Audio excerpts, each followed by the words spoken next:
अस्सलाम वालेकुम। Quit, quite और क्वाइट सुनने और देखने में तो एक जैसे हैं मगर मतलब बिल्कुल मुख्तलिफ। पहला लफ्ज है क्विट, मतलब छोड़ देना या हार मान लेना। She decided to quit her job last week. Quite मतलब होता है काफी ज्यादा या किसी हद तक, यानी ना बहुत ज्यादा और ना बहुत कम। This phone is quite good for the price.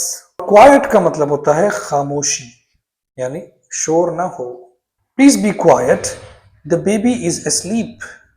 Quit में आई की छोटी आवाज होती है, क्वाइट में आई की लंबी आवाज होती है और क्वाइट में दो सिलेबल्स होते हैं।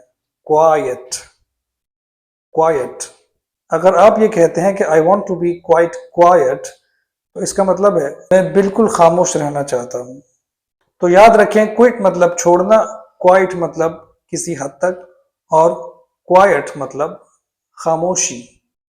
हमारी वीडियोस आपको कैसी लगती हैं?